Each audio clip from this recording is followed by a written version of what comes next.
Takže dovolte, aby som vás neprichystal, ale privítal pri druhej diskusii, ktorú organizuje Komunita. A dnes to bude na tému No Code, No Problem. Tak snáď sa presvedčíme o tom, že naozaj, že to bude takto. A dovolte mi, aby hneď na začiatok som predstavil dvoch hostí, ktorí máme. Tak začneme tým známejším, ktorý tu už bol aj minule. A tak otvoríme to s našim Pepom. A Pepo je za Sudolabs, designer, product manager, product owner, asi ešte AI implementátor. Ešte nejaké magické slovo? Konzultant? Čiže všetko. No. Tak toto je náš Pepe. A ďalším v poradí bude náš MJ z firmy Kiwi teda. Má viac ako 8 rokov skúseností s nami vo firme. Je to product manager, čiže je design manager, čiže je manažer dizajnérov. A vyštudoval design, pracuje v dizajne a aktuálne sa venuje implementácii AI do dizajnových procesov u nás v Kiwi. Možno také zaujímavé, vidíte, že je pekne opalený, tak je to aj náš biker a bežec v Kiwi. Tak poprosím potlesk pre našho MJ.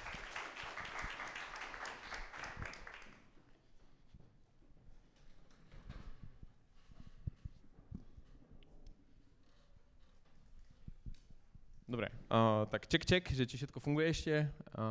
Skúsime sa presunúť v prezentácii.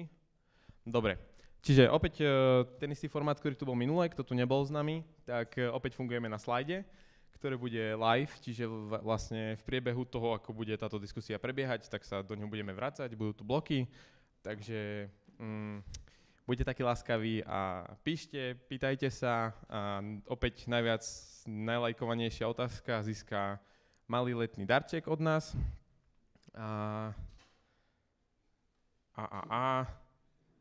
No a k tým otázkam sa potom dostaneme neskôr, s tým, že ja ich potom tu navidím už nejako minule. Čiže ak uvidím niečo zaujímavé z vašej strany, tak sa k tomu vieme dostať aj v priebehu toľku. No a môžeme ísť rovno na vec. Čo sa týka agendy, že čo všetko si preberieme, tak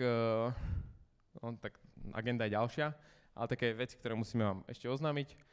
Čiže toalety a jedlo sa tu môže jesť, aj piť sa môže, toalety sú, keď vidíte vonku. Questions, to už som prešiel.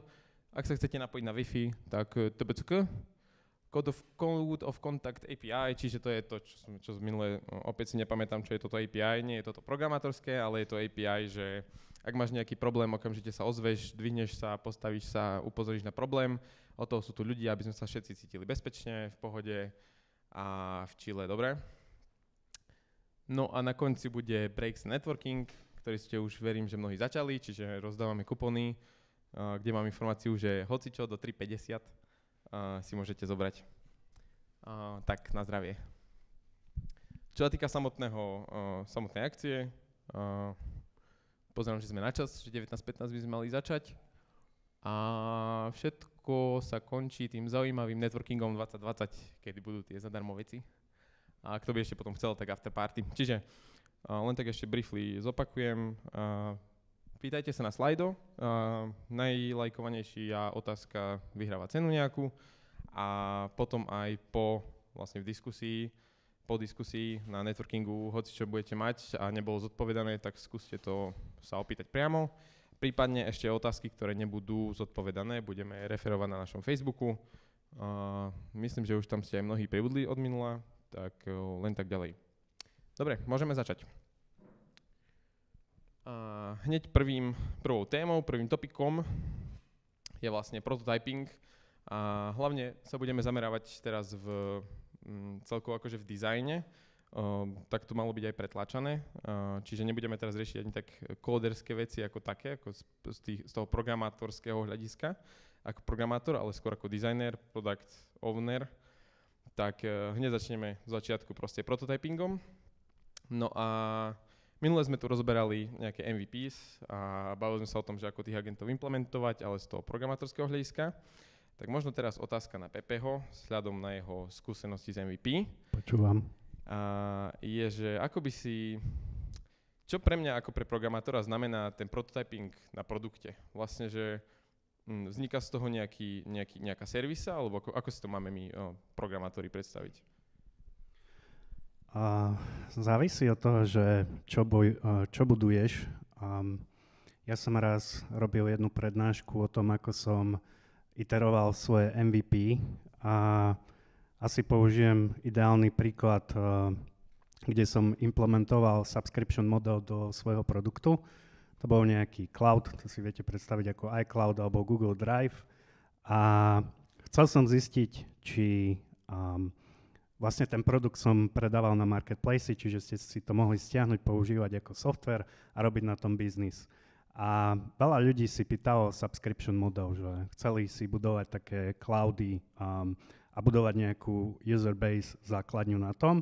Tak som si povedal, že OK, idem vydevelopovať nejakú základnú fičúrku, ktorá spĺňa všetky atribúty toho, že si vieš subscribenúť nejaký dátový package a používať ho. A ty ako business owner vieš získavať peniaze, tak tam som kvázi implementoval nejaké základné funkcionality, ktoré ste na to potrebovali, nejaký fixný mesačný plán a to bolo všetko. A to bola vlastne jednoduchá iterácia, ktorá bola postavená asi za 2 týždne a asi s dnešným AI codingom by to bolo maximálne za 3 dní a v podstate to išlo do obehu. No a vlastne ako sa to predávalo, ako tí zákazníci si upgradeovali ten software a začali budovať tie biznisy aj s tým subscriptionom, tak tam potom prišiel feedback, ako to ľudia používajú, aké fičúrky tam potrebujú, takže to sa následne iterovalo do druhej iterácie, kde vlastne sa urobil celý systém, celá systémová architektúra, aby ste tam mohli plugovať rôzne platobné brány ako PayPal, Paystack a tak ďalej.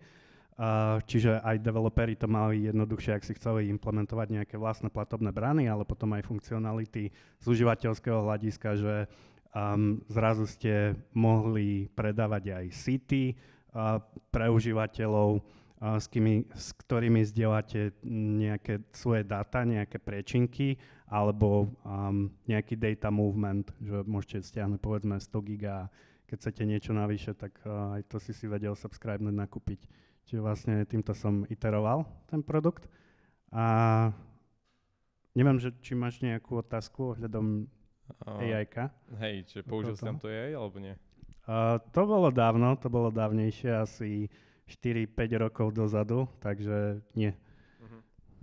Ale dnes by bol ten proces zásadne rýchlejší, tej iterácie, kde to si chcete vyskúšať nejakú funkcionalitu, tak naozaj viete veľmi rýchlo vyiterovať, aj v podstate nejakým vibe codingom plus vašim managementom toho kódu ako programátor, čiže takéto experimenty môžete robiť oveľa rýchlejšie a jednoduchšie. A potom podľa výsledku, keď to ide do produkcie, tak uvidíte, či to zahodíte, alebo idete to ďalej budovať. Toto by som ešte nepredbiehal, ešte sa dostaneme k tým toolom, že ako to možno využiť, alebo ako utilizovať to AI pri tvorbe. Možno MJov pohľad na to, že k čomu by si ty prirovnal ten produkt prototyping, že vlastne tak nejak jednoducho povedal, že akože čo je jeho cieľom napríklad, hej? Že akože výsledkom je čo? Ja neviem, či mi funguje mikrofón, hádam, hej. No, ja teraz, ako som počúval Pepa, tak rozmýšľal, že k čomu prirovnať prototyping v dizajne a ja mám sestru architektku, takže my často sa bavíme o tom, že ako sa naše práce ako dizajnera a architekta podobajú. A si myslím, že tam sa to dá dobre prirovnať, že jedna veľká časť prototypingu je kvázi cost saving, ušetriť peniaze alebo na vývoji. A že už keď niečo ide z dizajnu do developmentu, tak už vieme, dajme tomu na 80%, že to dáva zmysel, čo ideme stavať. A prečo hovorím o tej architektúre, tak je to v podstate niečo podobné, ako robia architekti, že oni sa snažia akože odladiť ten finálny ako dokument alebo ten výkres, tak, aby už keď to ide na stavbu, tak už aby tam fakt bolo zakreslené všetko, ako to má byť, aby to dávalo zmysel, alebo keď už sa to postaví, tak už ťažko to potom meniť. To je trošku výhoda softvéru, že vieme veci meniť ako iteratívne, ale predsa len ako vývoj je drahý a vlastne ten prototyping nám umožňuje, ako aj Pepe hovoril, ušetriť veľa peňazí tým, že dokážeme rýchlo oditerovať a zistiť, že či niečo dáva zmysel a nedáva. Ja by som ešte doplnil iba, že AI k tomu, že vlastne v minulosti ten prototyping pre dizajnérov bol hlavne na produkte ako napríklad Kiwi, kde už veľa vecí existuje, tak niečo do toho doprototypovať častokrát je dosť komplikované. Že ako dizajnér tam, neviem, že koľko ľudí tu pozná Figmu a podobne, ale niekedy nám to vzniká, my to voláme, že špagetový prototyp, lebo to je akože úplne chaos v tom, čo všetky funkcionality už ten produkt vie a keď tam chceme ešte niečo pridať.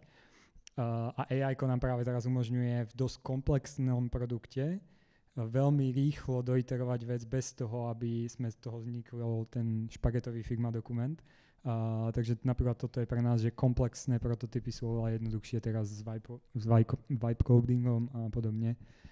Dotkol si sa jednej témy, a to sú financie alebo financovanie celého samotného vývoja a podobne. A spomenul si, že vlastne šetríme tie kosty, alebo že vďaka dobrému prototypu alebo návrhu dokážeme ušetriť kosty. Otázka je možno z mojej strany, že má to asi aj vplyv na to, že nielen na ušetrenie kostov, ale aj na vytvorenie akože zisku, nie? No samozrejme, áno. Vlastne vieme typicky kvalitatívnymi dátami pri testingu s užívateľmi, s nejakými focus grupami alebo podobne, tak vieme zistiť pri testovaní tých prototypov, že zhruba kde tí ľudia ako reagujú. A na to práve používame dosť často ako našich výskumníkov, čo majú väčšinou sociologický alebo psychologický background. Takže vlastne vedia na tom prototype dosť dobre zistiť na ľuďoch, ako reagujú emocionálne na rôzne prototypy a podľa toho potom vieme ten produkt, ako už keď to ide do produkcie, navrhnúť lepšie. OK. No a teraz akože vhupneme sa trošku do toho sveta AI, že už keď to je všade, všudy kam, tak čo z pohľadu vašej produktovej práce alebo praxi, kde vy vidíte najviac možno ten AI utilization, nejaké to najlepšie využitie toho AI, že vlastne čo tým vieš zrazu dokázať? Pepe napríklad si spomínal, že ti to dokáže ušetriť čas pri nejakom návrhu, tak vieš to nejako okomentovať vlastne, ako je to vôbec možné, alebo aké to má možno nejaké ďalšie aspekty, že vlastne začal som používať tú AI pri tvorbe alebo návrhu toho produktu a že vlastne čo z toho máš ty, čo z toho majú developeri a podobne. A kľudne môžeme začať rozprávať aj o túloch napríklad, že čo si použil, ako si použil, jak si použil, prečo. Entity dva šmedlíky, Pepe. Čiže teraz sa pýtame z pohľadu dizajnéra. Áno, stále.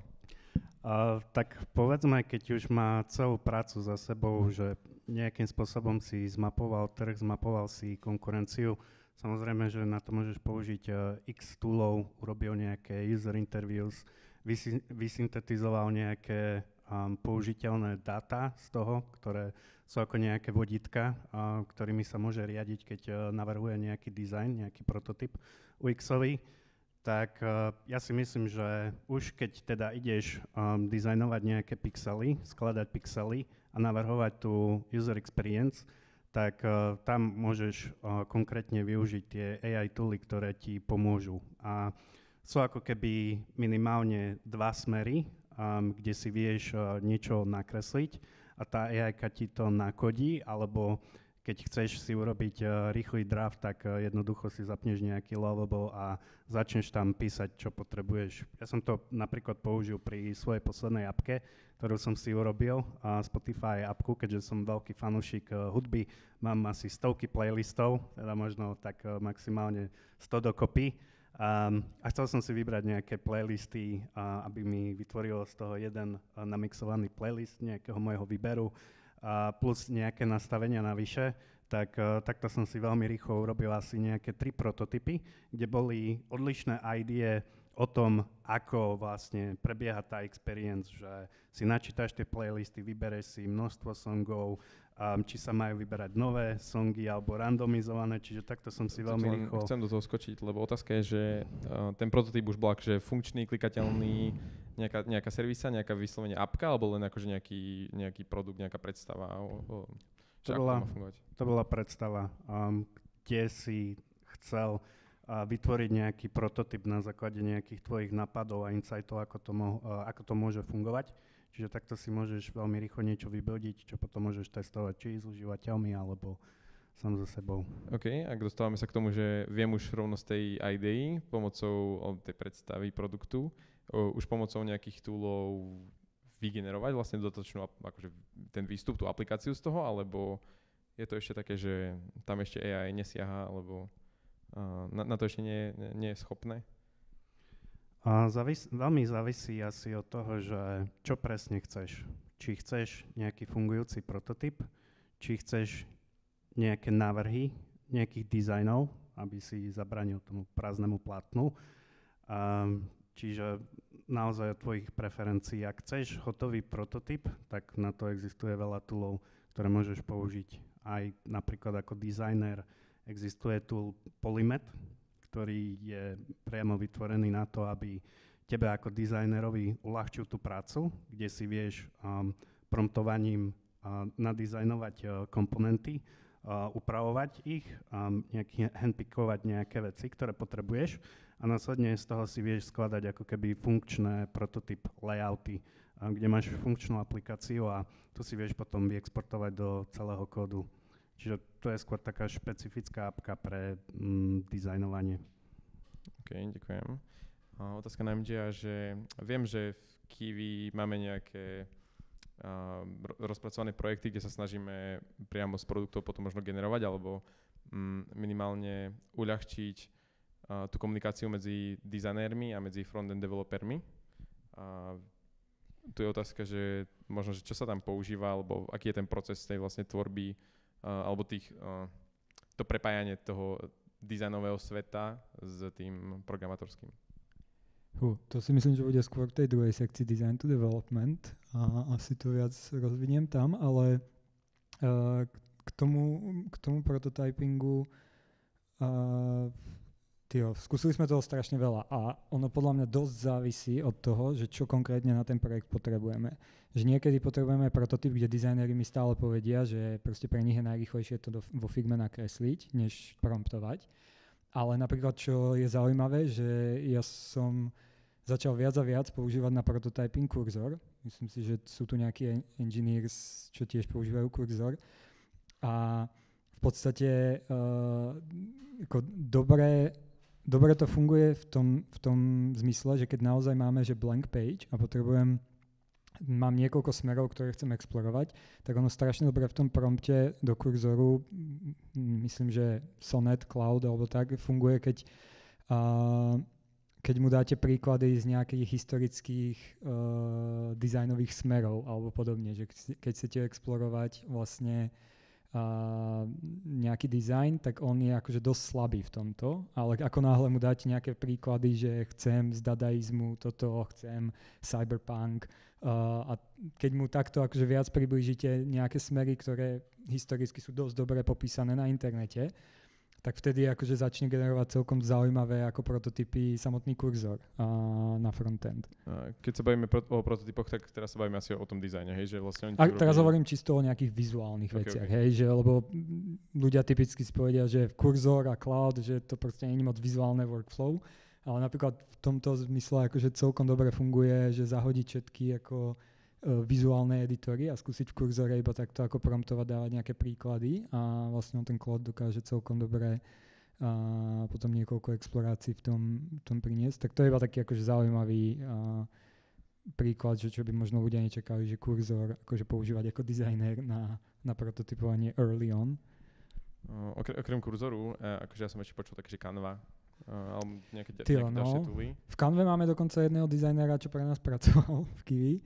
Henného a úprimne myslím si, že Canva akože dosť pokročila z AI. My teda, to je zrovna tool, ktorý v Kiwi nepoužívame, takže tam ja akože nechcem úplne hovoriť, že presne ako dobre mi to funguje. Prepač, Pepe, náhodou s Canvou skúsenosť? S Canvou nie, ale mám s veľa iným softverom skúseností, čo sa týka konvertovania nejakého dizajnu do kódu. Tak skúsime. Sa chceli pozrieť z tohto uhlu. A opäť asi závisí, že čo od toho vyžaduješ, akú funkcionalitu, akú kvalitu. Ale myslím si, že aj Figma AI už funguje celkom dobre, keď si chcete vygenerovať nejaký prototyp. máte nejakú myšlienku, chcete si to testovať, tak naozaj Figma AI, napromptite si screeny, čo potrebujete, upravíte, aby ste mali nejaký koherentný user flow. A potom existujú pluginy napríklad ako Buzzy Buzz, celkom také neznáme, neviem, že či to poznáte, ale on funguje tak, že vy už keď teda máte vo Figme nejaký prototyp, že máte tam aj nejaký user flow, čo si viete preklikať, tak ten Buzzy Buzz, čo urobí, je, že pošle na to AI-ku. AI-ka vygeneruje nejaký datamodel, povedzme, že máte tam užívateľov, máte tam nejaký katalóg nehnuteľností a to je ako keby vaša databáska, ktorú vie vytvoriť. A plus to ako keby, že celé nakodí. Čiže vy takto veľmi rýchlo viete skraftiť nejaký end-to-end prototyp skrz AI-ku. Čiže nefunguje to na princípe, kde si promptite skrz kurzor, nejaký user experience, ale už si to priamo generujete z tej Figmy. Ja iba do toho skočím, že vo Figma AI negeneruje screeny, nie?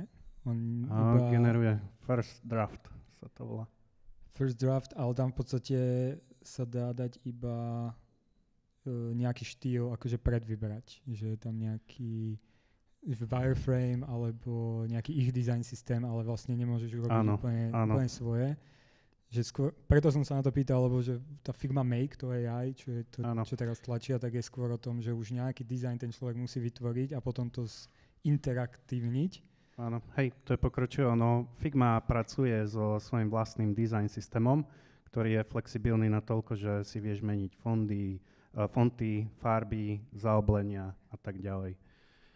Niečo podobné ako Relum, to je ďalší dizajnový software pre AI-ku, keď niekoho zaujíma, tak oni fungujú rovnako na tom princípe, že majú asi nejakých 1000 predpripravených komponentov a viete si potom vygenerovať nejakú sitemapu, kde máte rozvrhnuté nejaké stránky, máte tam prompty a na základe toho potom celé si môžete vygenerovať tie dizajny a exportovať do Figmy alebo do kodu a to možno rieši aj tiež ten váš problém blank page, kde potom môžete ďalej iterovať na tých dizajnoch. Keď sa bavíme o vytvorení toho prototypu a následného nejakého vygenerovania kódu, nevzniká pri tom akože, čo sa týka hlavne nie toho dizajnu, ale tej akože logiky, tam sa dá nejaká tá logika akože ovplyvniť v tých nástrojoch, alebo nie? Že vlastne tak akože na backende, keď riešim, že do akej databázy sa máš napojiť, čo máš vyťahnuť, aký proces pustiť a podobne, toto sa dá nejako vygenerovať v týchto túloch? Akože podľa mňa ten use case na tieto tooly je väčšinou, že toto nechceš riešiť. Že chceš ako keby vytvoriť čo najrealistickejší prototyp, ale ako keby ty vieš, že ho... Prepáč, opýtam sa inak, že my backend developeri sa nemusíme zatiaľ bať, hej? Akože myslím si, že nie. Že backend, skôr keby som povedal, takže frontend sa má bať viac ako backend. Myslím si, že tam práve v tom prototype, ako chceš spraviť rýchlo, ten kód, podľa mňa, čo tie tooly ako keby exportujú, tak je akože neviem, do akej miery je úplne použiteľné, že by to niekto zobral.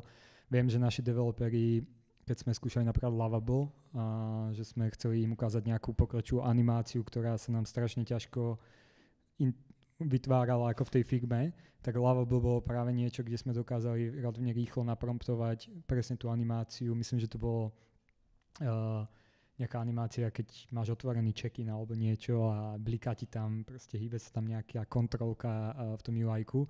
Tak to sme vlastne dokázali v tom Lovable relatívne rýchlo naprototypovať a vieme, že tí frontendiaci dokázali zobrať tú časť toho kódu, kde je definovaná animácia, že timing, nejaký Bezier curve a podobne a to dokázali použiť, ale podľa mňa tie tooly stále generujú strašne veľa vecí okolo, ktoré sú naviac, ktoré ako vlastne ten kód nie je úplne prehľadný. Takže ono je to skôr o tom, že vizuálne, aby to fungovalo tak, ako keď to testujeme, ale potom, že by sme to do produkcie používali, to zatiaľ nie. Je to len zatiaľ kvôli tomu, že to je také, že taká nepreskúmaná cesta, alebo myslíš, že akože v budúcnosti, to je kľudne otázka na oboch, že či v budúcnosti možno sa bude dať vytvoriť celá vlastne aj ten backend skrz práve nejaké dizajnové tooly alebo produktové tooly? Ja si myslím, že hej. Akože keď vidím iba tú rýchlosť, akým sa posúvame, že kde sme boli v januári a kde sme v júni, tak... Ešte čo sa týka tej rýchlosti, tak my sme sa o tom bavili, ale tak pre publikum, že ako dlho trvá vygenerovanie nejakého dizajnu alebo nejakého prototypu v tej nejakej Figme alebo porovnaní akože rôzne tooly, že aká je vlastne tá dĺžka toho, odkedy hitneš Enter, že vygeneruj, až po hotový proste prototyp. Je to celkom rýchle, ale všetké tieto tooly trpia jednou nevýhodou a to je to, že vždycky vychádzajú z nejakého existujúceho design systému. Podobne ako funguje Figma, ktorý vyzerá stále rovnako, jemne si ho môžeš upraviť, nejaký round corners, fonty, ale to je asi tak všetko. Ale to je hlavne asi aj z toho dôvodu, že tie LLM-ka síce vedia kódiť, ale nemajú nejaký zdatný spatial reasoning, že ako to vlastne vyzerá, nejaký ten taste toho dizajnera a toto im chýba. Myslím si, že ešte nejakú chvíľku to tak bude, že jednak, že nebudú vedieť prekodiť hotový dizajn do kódu, ale rovnako aj nadizajnovať niečo pekné. I keď aj to sa už pomaly láme napríklad s posledným OpenAI image modelom. Spomenul si niečo také, že to AI-ko nepozná akože ten štýl toho dizajnéra. Tak toto je problém akože nejakého kontextu, alebo prečo to tak je? Štýl dizajnera, čo konkrétne máš na mysli? Pred chvíľou si to spomenul nejak tak, že to AI-ko akože nevie... Že nemá taste. Áno, toto.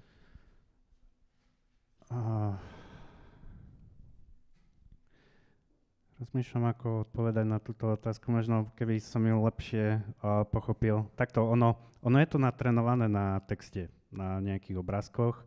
Je to natrenované na kóde, ale nie je presne natrenované na tom, že ako vyzerá dizajn a aký je jeho presný kód.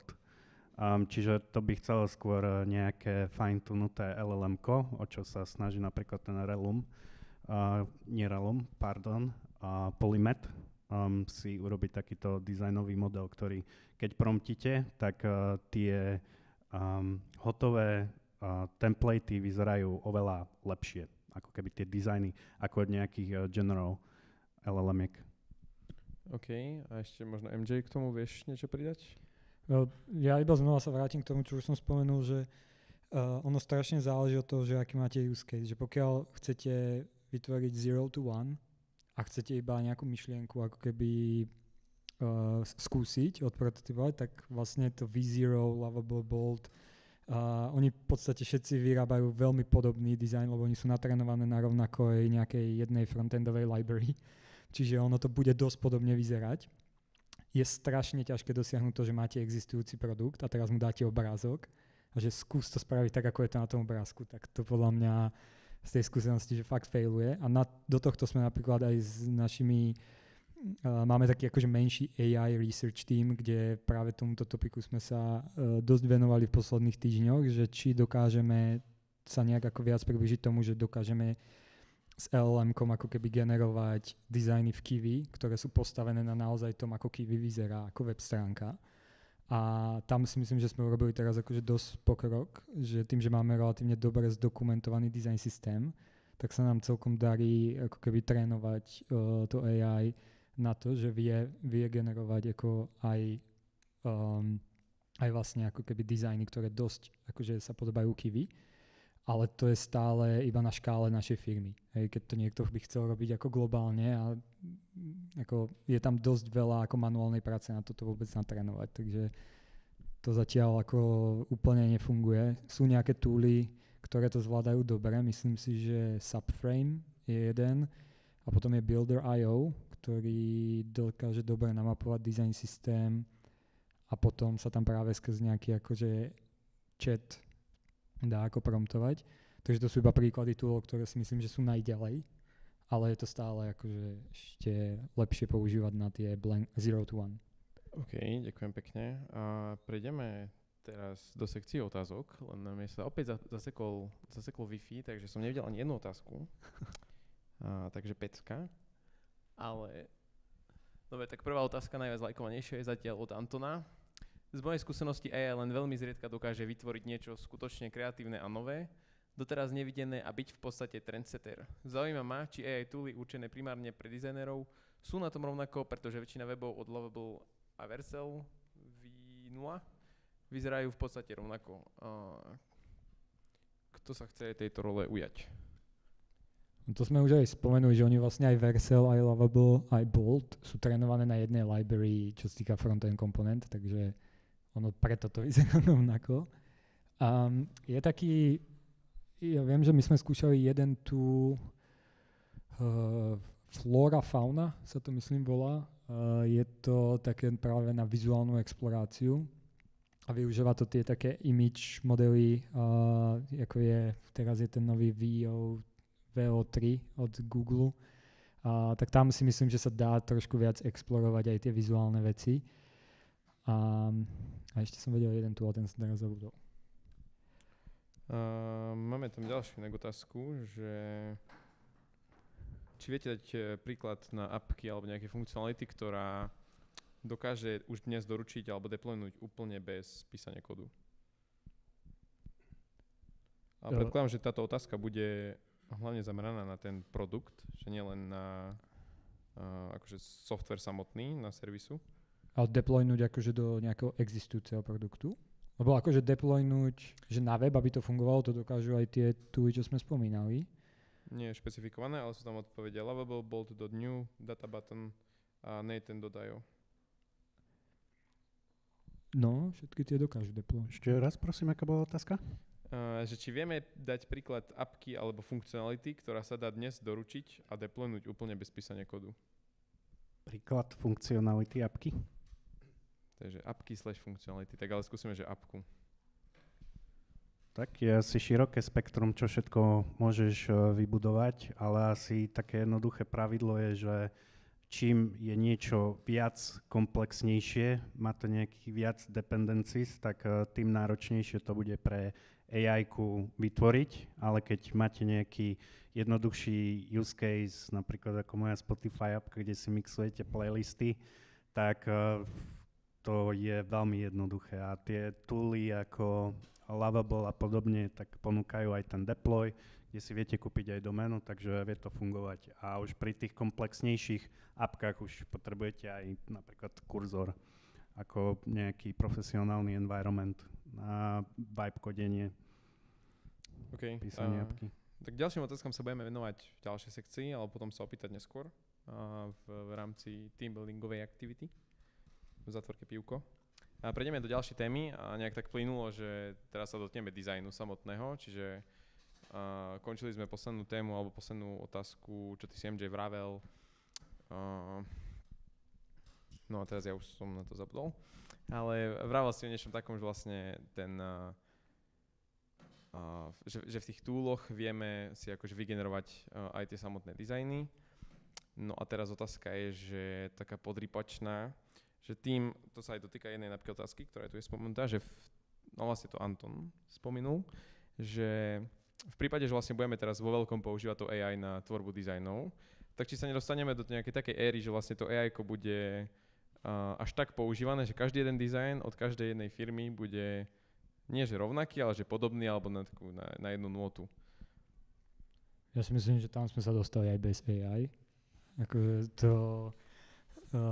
akože web sa tak zoštandardizoval, že sú tie paterny tak otestované, že proste ako, tam už nie je úplne, že čo ako vymýšľať, čo si týka nejakého UI dizajnu, že tam je to tak zažité, že každá firma iba sa snaží vytvoriť to, na čo sú ľudia zvyknutí. Ono to vychádza aj z toho samotného procesu, že keď som tu spomínal to, ako testujeme na ľuďoch a podobne, tak väčšinou na tých testoch my vidíme, že ľudia ako keby vyberajú platobnú metódu tak, ako ju používa Shopify a Stripe, pretože to sú tie platobné metódy, ktoré najviac ako keby používajú na tom webe, tak pre nás není dôvod ako reinventovať, ako si vyberajú platobnú metódu, keď už to proste je nejakým spôsobom zaužívané. Takže do veľkej miery je web akože už štandardizovaný bez toho AI.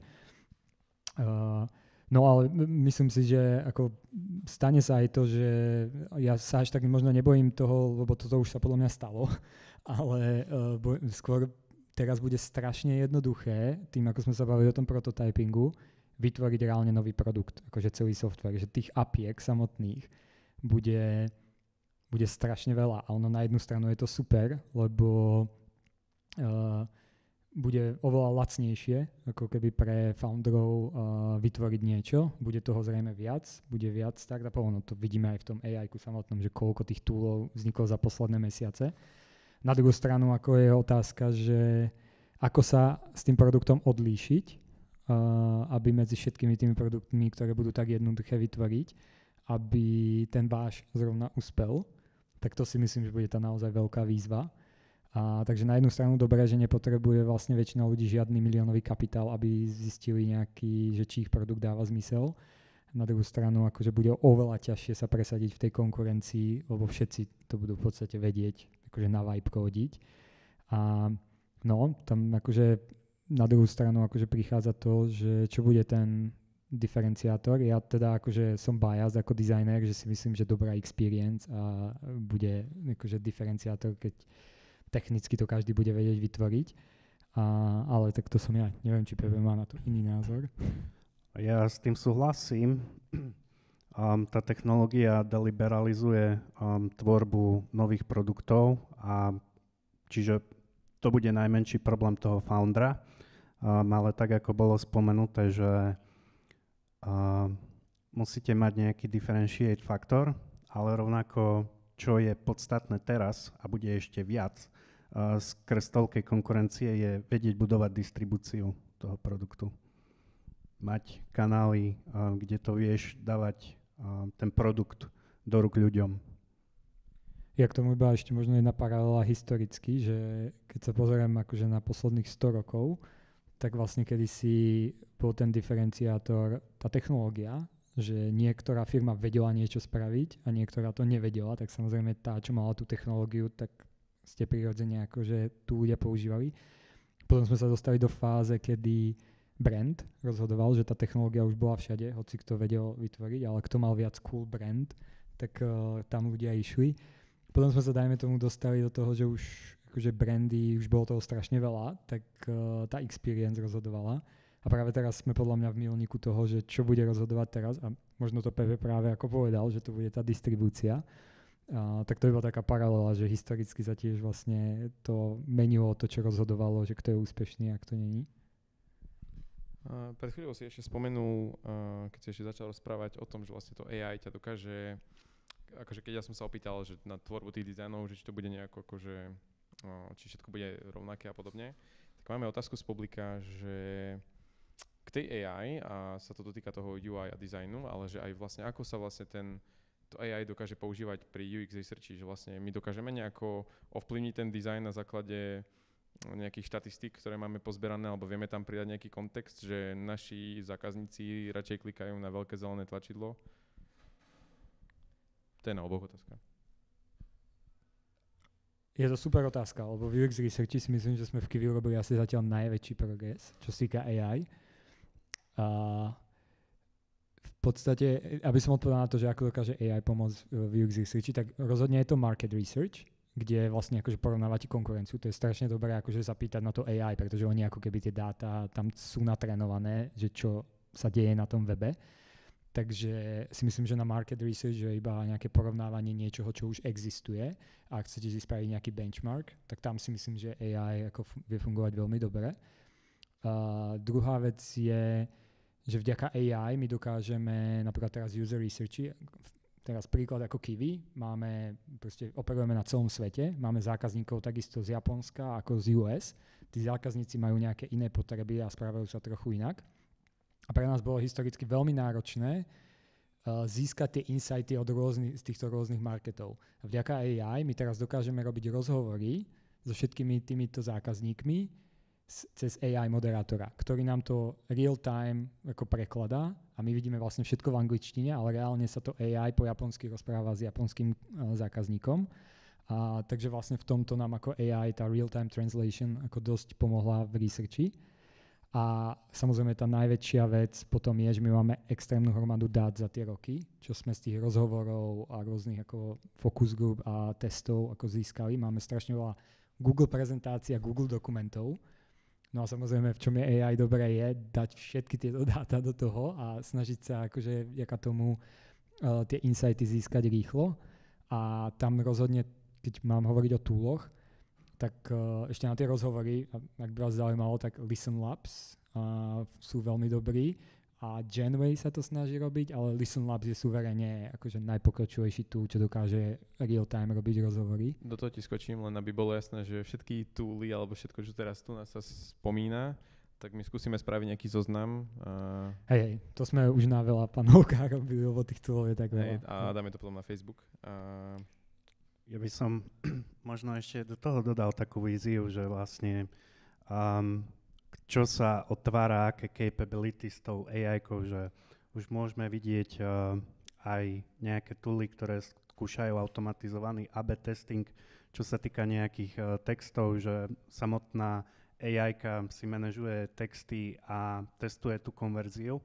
A ja vidím niečo podobné, čo sa môže stať a pomaly sa možno už aj stáva niekde v tom engineeringu, že ty môžeš mať ako keby object-driven AI agentov, ktoré majú na starosti nejaký user flow tvojej aplikácie a a napríklad potrebuješ zvýšiť konverziu sign-upu užívateľov, tak oni automaticky vedia analyzovať dáta a upravovať tvoj kód a priamo deployovať do produkcie, aby sa to automaticky vylepšovalo.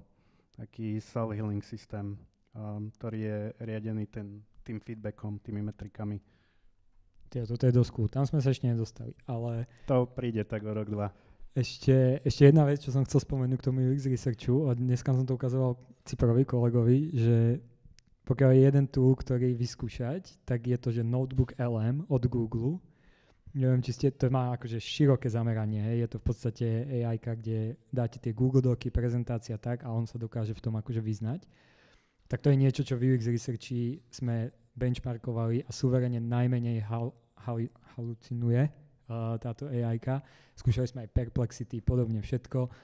Tak Notebook LM, jednoducho tam proste vyselektujete svoje Google Docy, z ktorých chcete, akože, aby to bralo dáta a potom už sa iba pýtate takisto, ako sa pýtate GPT a ono to pracuje s tými dátami, ktoré máte a viete takto jednoducho.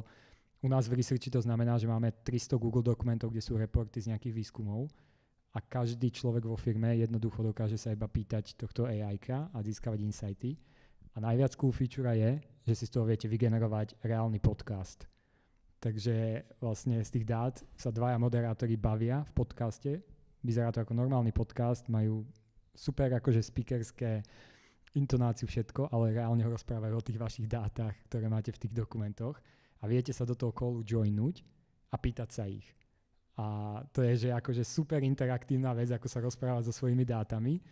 Takže toto iba na Margo UX Researchu som chcel akože spomenúť, že Notebook LM za mňa akože suverene zatiaľ, že najväčšia vec za posledných 3-4 mesiace akože v AI, čo sme spravili.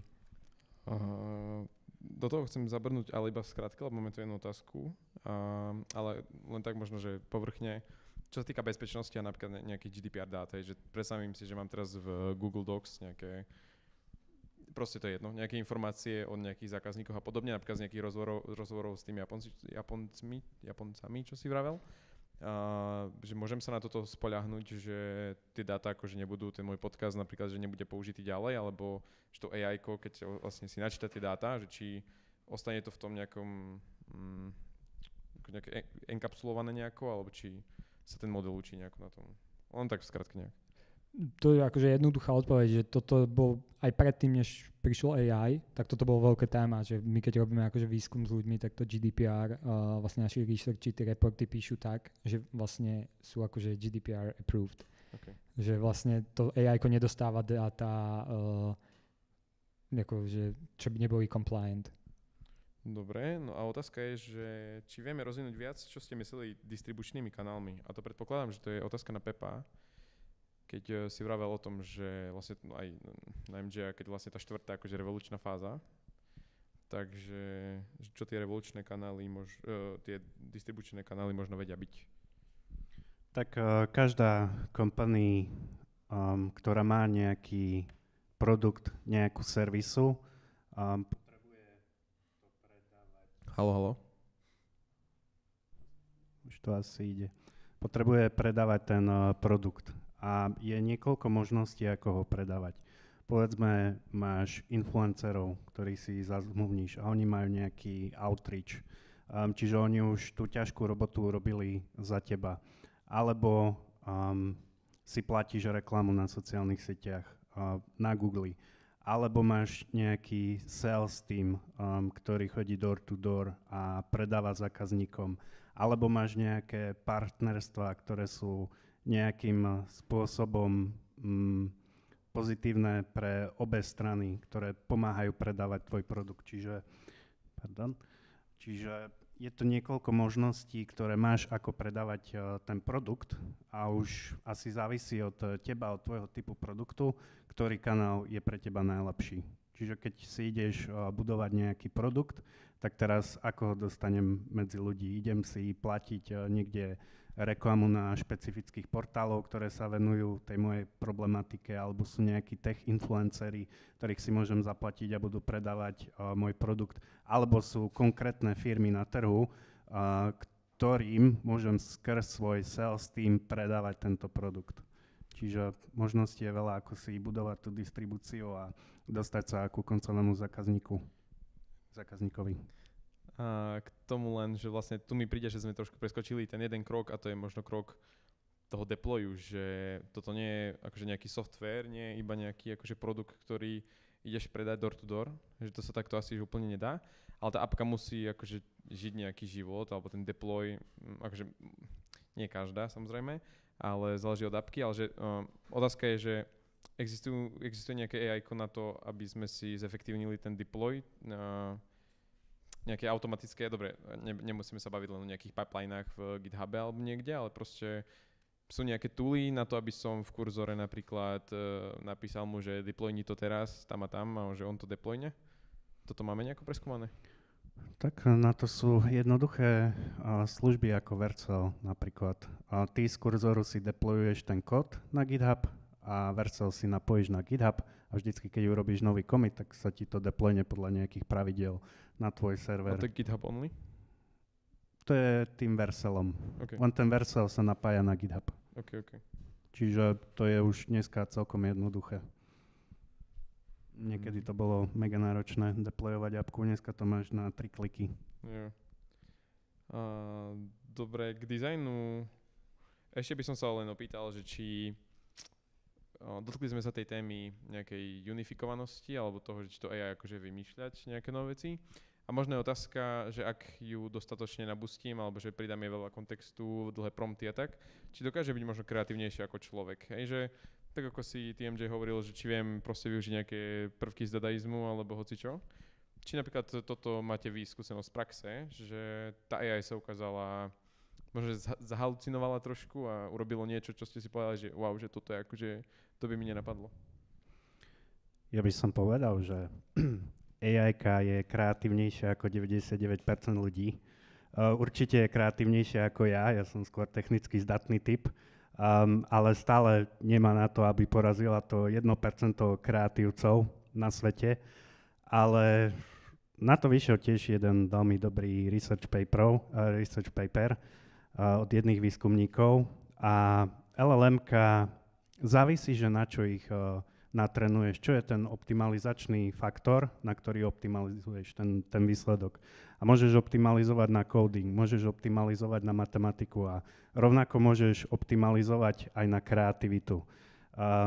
Keby sme si rozobrali kreativitu, tak to je nejaká novel experience, nejaká nečakanosť, niečo, čo si ešte nevidel, čo ťa zaskočilo, napríklad keď vymyslíš nejakú novú metaforu, ktorú si doteraz nevidel vsadenú v zaujímavom kontexte.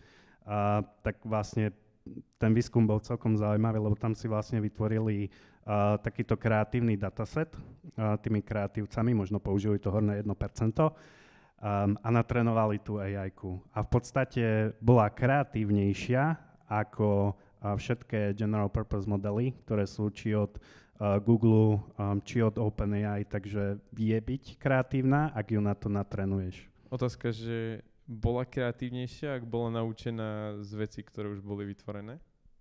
Že znamená to potom, že vlastne to je hra so slovíčkami, len či to potom akože znamená, že based on data, ktoré proste použila z minulosti, že či to, čo vytvorila nové, je vlastne kreatívne, alebo len nejaká agregácia? Naučila sa hľadať nejaké patterny. Hej? To je v podstate celé LLM-ko je pattern matching a naučila sa kombinovať niektoré veci tak, aby vyzneli kreatívne, lebo kreativita je proste rekombinátorika. Zobereš niečo z nejakého iného odvetvia a vsadíš ho do druhého. Hej, to k tomu to iba, že vlastne kreatívnejšia, nekreatívnejšia, akože ako meráme kreativitu, hej, to je ako tá základná otázka. A ja vlastne súhlasím v tom, čo teraz Pepe povedal, že ty vlastne, tá kreativita pre mňa je o tom, že ty skombinuješ, akože je to v podstate pattern matching v našom mozgu, takže v tom si myslím, že tá AI tiež vie ako určite ako pomôcť. A ja si myslím, že je dôležité používať ako LMK ako buddies, že akože sa s nimi rozprávať a akože navzájom si akože nejaké nápady ako rozprávať a takto sa ako posunúť aj ako človek kreatívne, lebo mi to LMK dá nejaký ako iný pohľad. Takže tam si myslím, že to vie pomôcť aj človeku ako byť kreatívnejším, že neriešil by som úplne, že či AI je kreatívnejšia alebo nie, ale že ako si ja ako človek viem tým pomôcť byť kreatívnejší. Ja by som možno ešte dodal, že povedzme, že AI v dizajnovaní určite nie je kreatívna. Vymyslel by som krajší dizajn, kreatívnejší ako AI, ale to nie je jej problém. Nebola na to natrénovaná, aby bola kreatívna, aby robila pekné dizajny, ale zase je kreatívnejšia v iných smeroch. Možno dokáže nachádzať kreatívnejšie riešenia na problémy, ktoré riešim. Takže skôr by som sa na to pozeral tak, že kde je ten model silný a tam využíval tú kreativitu. Kde je kreatívnejšia ako ja, v ktorých use casoch a vedieť o tom. OK. Tak tému dizajnu asi máme, že za sebou. Ešte sa k tomu vrátime v otázkach. A poprosím, tak ďakujem. Máme tam otázky ešte naspäť do prototypingu. Ako prihľadáte na prístupnosť web accessibility počas prototypingu? Sú AI nástroje schopné pokryť aj túto oblasť? Ja si myslím, že určite áno. Keď si to opýtate od tej AI-ky, aby riešila accessibilitu, tak to vyrieši za vás. Súhlasím. Ako tam si myslím, že práve je to jednoznačne dané tými pravidlami, ktoré musíme dodržovať. A v tom tá AI-ka, keď je natrenovaná, tak akože, ako sme aj hovorili, že ona vlastne používa nejaký ako, keď sa povieme tie 0 to 1 tooly, tak oni používajú nejakú jednu library, ktorá je akože overená, accessible podobne, takže oni automaticky ako generujú accessible design. Toto je predpokladám otázka zameraná aj na aktuálne vyhlásenie Európskej únie alebo nariadenie, alebo čo je to zač, že vlastne každý web by mal byť accessible. Takže ak mi dovolíte, tak táto otázka je veľmi trefná a má zatiaľ najviac lajkov, tak asi by som aj odovzdal teraz cenu. Čiže Anonymous, ktorý chce byť anonymný, tak sa prosím postav a príď si prevziať cenu.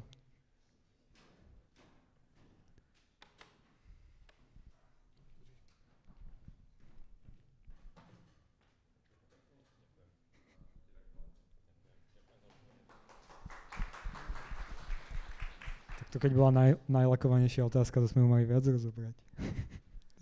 Akože môžeme ešte sa tomu pomenovať. Cez networking pri pive. Hej, kľudne. Len sú tam ešte ďalšie, možno, ktoré by som si prešiel.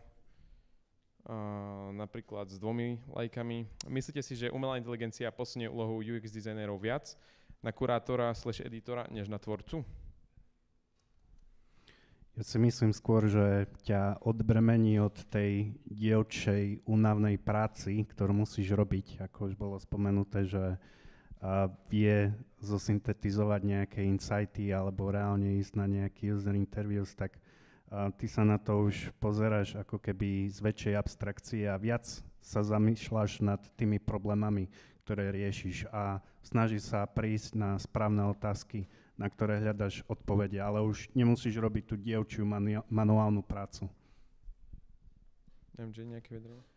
Ako ja si myslím, že už historicky sme sa od UX designu, kedysi bolo, že UI designer, UX designer, bolo to akože veľmi špecifické špecifický fokus. Potom sme postupne prešli k tomu, že väčšina dizajnerov sú product designery, ktoré už akože z toho pomenovania je to jasné, že rozmýšľajú nad tým produktom viac holisticky, než iba nad tým akože nejakými pixelmi. A si myslím, že pre nás je to akože super obdobie teraz, že toto nás ešte posúvalo level ďalej, že naozaj ako ten dizajner už vie, ako je dosť T-shape vďaka tomuto, alebo dosť generalista, takže si myslím, že dizajneri budú viac generalisti, budú ako dosť sa prelínať s produktovými manažérmi, to je tiež veľké téma teraz, že kde je tá hranica medzi produkt manažerom a product designerom, hlavne teraz, keď každý si vie naprototypovať hocičo, tak tam si myslím, že sa posúvame a ja si myslím, že pre dizajnerov super. To je možno otázka, že skôr teraz akože tí dizajneri možno budú vedieť uľahčiť prácu frontendiakom, alebo skôr akože frontendiaci budú vedieť možno prebrať určité role alebo lepšie pochopiť, zjednodušiť sebe prácu sami a tým pádom akože ten dizajn pôjde, akože ten dizajn, ten segment, že pôjde že trošku že do úzadia. Do úzadia nie v zmysle, akože to nebude populárne, ale že to bude mať akože jednoduchšie. No, to je kontroverzná otázka, to nie je asi správna odpoveď, ale mne akože, znova, môj background je v dizajne, takže som biased, ale podľa mňa je jednoduchšie sa naučiť preto AI-ko písať ten kód, ako kreatívne akože generovať dizajny, takže akože myslím si, že práve bude jednoduchšie pre dizajnerov robiť s kódom, než pre frontendiakov ako keby cez to generovať tie dizajny, ale to neviem, to teraz akože čisto názor. Ja by som skôr povedal, že pre tie jednotlivé role, hlavne pre product manažera a product designera, ako keby sa rušia tie bottlenecky skrz, povedzme, tvoj engineering. Že ty ako dizajner, keď niečo dizajnuješ a chceš si naozaj urobiť rýchly prototyp, ktorý chceš otestovať na user interviews, tak vieš si to urobiť sám. Nemusíš čakať mesiac na engineering, kým si nájde kapacitu. To isté pre product manažera. Zrazu dokážeš rýchlejšie exporovať svoje myšlienky a robiť testy. Bez toho, aby si teraz zaťažoval svoj engineering, ktorý robí na produkčnej aplikácii. Jo, ja vlastne k tomu iba dodám, že vlastne inžinieri sa budú môcť akože venovať fakt akože hlbokým problémom a kde budú dajme tomu riešiť banality, ktoré si vie dizajner ako vyriešiť alebo produkťák vyriešiť sám. A to je v podstate, čo teraz aj ako dosť testujeme práve v Kiwi, že či dokážeme ako dizajnéri vyriešiť nejaké malé vizuálne bugy na frontende iba sami, bez toho, aby proste sme museli vytvárať task pre frontend engineering a ísť to nejakou pipelineou a diskutovať o tom. Takže to je v podstate tiež taký experiment, čo teraz robíme, že nejaké AI tooly, ako je práve ten spomínaný Builder.io alebo Mode Inspect, čo je vlastne zo Slovenska, tak nám pomáhajú to, že oni dokážu analyzovať náš frontendový kód a v podstate ako máte vo Figme whiteboard, tak dokážu spustiť dev server priamo vašu live stránku a vy viete, ako proste si tam pokresliť veci, čo chcete zmeniť a jedným klikom vytvoriť merge request do GitLabu alebo GitHubu a už potom, či už to manuálne akože urobí tam code review engineer alebo aj náš AI code reviewer to vlastne čekne a môže to ísť na produkciu. Prikladám sa k tomu, to je tiež jedna z mojich iniciatív, aby sme toto dostali do súda úspešne, že niektoré tasky už vedia robiť aj dizajneri. Nie, že by museli teraz špecifikovať nejaký ticket pre engineera, ale priamo, aby to už išlo do toho coding agenta a už potom to môžeš testovať skrz nejaký staging a už len sa urobí nejaká finálna code review od tvojho tag leada a môže to ísť ďalej. Čiže tým pádom ty aj odbremeníš engineeringu od kopec drobných taskov, ktoré by im reálne zabrali kopec hodín. Tak na to sa tešíme. A ešte iba k tomu doplním, že neviem, či ste počuli o toole Devin. Neviem, že engineers asi poznajú. Tak to v podstate funguje tak, že vy máte Slack integráciu, kde na Slacku iba Devinovi napíšete správu, že toto treba spraviť. A on ako keby si na pozadí vytvorí workflow, spraví si kľudne aj task v Jire, spraví si akože merge request, nakodí to a akože reálne je to váš counterpart ako virtuálny engineer. V Kiwi to zatiaľ nepoužívame, ale práve na minulej panelovej diskusii sme to riešili s nejakými dizajnérmi, že to majú akože celkom úspešne implementované. Tak to je iba akože ďalší tool, čo sa dá na toto presne použiť. Už môžeš taknúť aj kurzor v Slacku, nech ti nakodí cez background agenta. Na to sa myslím niekto aj pýtal v Kiwi Slacku a bolo to zakázané. Hej, lebo tam je problém ten, že asi v Slacku máme tiež akože dáta, ktoré nemôžeš úplne ťahať do toho, takže tak. Dobre, možno posledná otázka, len tak v skratke. Či môže AI plne nahradiť user experience thinking v blízkej budúcnosti? Typek má na mysli alebo typkyňa, komplet dizajnový proces od empatizácie až po funkčné prototypy. Jednoduchá odpoveď. Raz určite áno, ale zatiaľ tam nie sme. Ja nemám k tomu, to musím zanalizovať najskôr. Dobre, tak to bola zatiaľ posledná otázka. Všetky ostatné, pokiaľ budú nejaké relatable, tak zodpovieme na našom Facebooku. A teraz by som ešte prešiel do poslednej sekcie, pred záverom, následným networkingom, do sekcie Unpopular Opinion. Čiže každého jedného z vás dvoch poprosím nejak v krátkosti povedať nejaký opinión, ktorý my nebudeme súdiť, ale ty ho môžeš mať.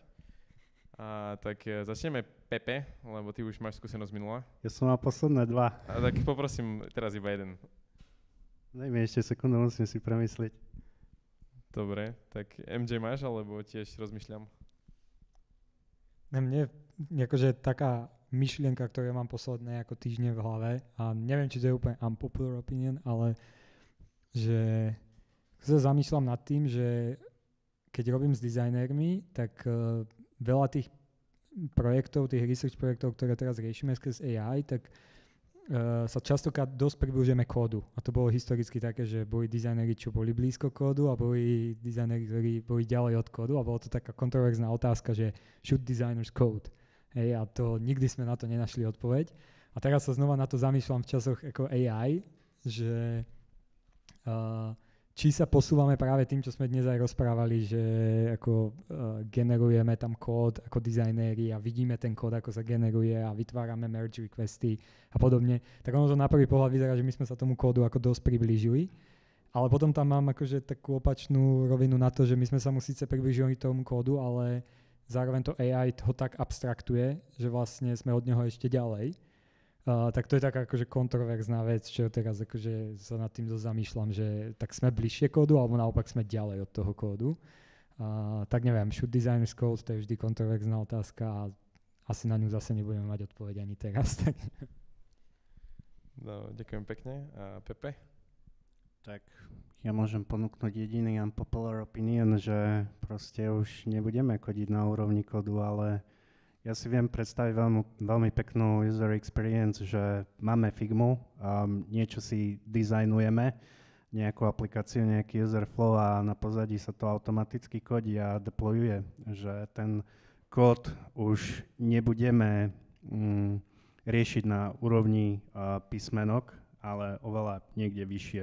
Povedzme pri dizajne, hoci aj to sa jedného dňa zautomatizuje. Ale máte minimálne nejakú predstavu, že čo buildíte, ako to funguje a ako to vyzerá. Asi týmto nápadom som bol inšpirovaný od Anthropicu, ktorí teraz nedávno, pár mesiacov dozadu, vydevelopovali coding agenta Cloudy Code, kto pozná. To je podľa mňa geniálny agent, podľa mňa trošku lepší ako kurzor, tým, že je bližšie k železu a vlastne sa pýtali na jednom podcaste toho creatora, toho Cloudy Code agenta, že vlastne prečo sa rozhodli ísť do terminálu, že máš len terminál, zapni si toho agenta a kodí, že prečo nie kurzor alebo Lovable. Tak povedal zaujímavú myšlienku, že preto, lebo si myslíme, že možno už koncom roka nebudeme potrebovať IDEčka na to, aby sme kodili, že tie LLM modely sú tak dobre a tak veľmi rýchlo rastú v tých coding capabilitách, že my už nebudeme musieť písať kód. Viem si predstaviť, že kým sa vyriešia isté problémy pre veľký enterprise software, ktorý má milióny riadkov kódu, kým to nebude fungovať s tými coding agentami, tak ešte dovtedy sa bude písať kód, ale malé a stredne veľké appky sa už budú môcť písať čisto automaticky. A keď budeme mať skrz to dobrý software, ako tá Figma, kde si dizajnujete a už sa to kodí, tak tá kreatívna experience toho tvorenia softveru bude oveľa zaujímavejšia a budeme môcť robiť toho viac. A páči sa mi takáto vízia. Čiže najvyšší čas začať študovať dizajn alebo kúpiť pole s ovečkami, hej? Ja by som si radšej nejaký domček postavil niekde v lesoch a tam žil spokojne. Dobre, tak ďakujem za tip do života a tvoj opinion. Takže tieto názory budú taktiež zverejnené na našom Facebooku. Poprosím slajdo ešte. Áno, takže ešte jedna akcia pre vás. Poprosím, ohodnote tento event. Tuším, že tam je viacero otázok, ktoré viete ohodnotiť od 0 do 5 alebo od 1 do 5. Feedback berieme vážne, ale nie osobne. Čiže ak tam budú kroky, ktoré budeme vedieť my naplniť, zlepšiť, tak sa určite na to akože pozrieme spoločne s týmom. A taktiež vás chcem vyzvať pre aktivitu na našom Facebooku. To by malo byť na ďalšom slajde, tuším. A ešte ďalší slajd. Ešte ďalší slajd. Ešte ďalší. Ešte ďalší. Tak, ďakujem pekne. Čiže tu je, kľudne si naskenujte náš QR kód, kde sa snažíme, kde už sú viacerí ľudia z košickej komunity, kde vlastne sú nejaký track record z minulých eventov, taktiež tam budú ďalšie eventy, prípadne ak vy máte nejaké otázky, nápady na ďalšie témy, topiky, na možno nejaké ďalšie gatherings, do budúcnosti možno nejaké hackatony a podobne, aby sme zlepšili tie naše krásne Košice a Slovensko, tak let's go together. Ďalší event, a neviem, či máme ohlásený alebo čo, asi nemáme, lebo blíži sa leto, čiže teraz všetci dovolenkári, takže to potom bude oznamené, taktiež Facebooky, Instagramy, tuším, a asi LinkedIn ešte. Ďakujem veľmi pekne vám dvom za pozvanie, za prijatie pozvania. No a vidíme sa na networkingu, taktiež ďakujem vám, že ste dávali pozor zhruba hodinu. A snad sme vám niečo dali nové do života, že sme zodpovedali nejaké otázky. A kľudne sa pýtajte a užívajte vouchere 3,50. Tak to je všetko. Ďakujem. Ďakujem. Díky.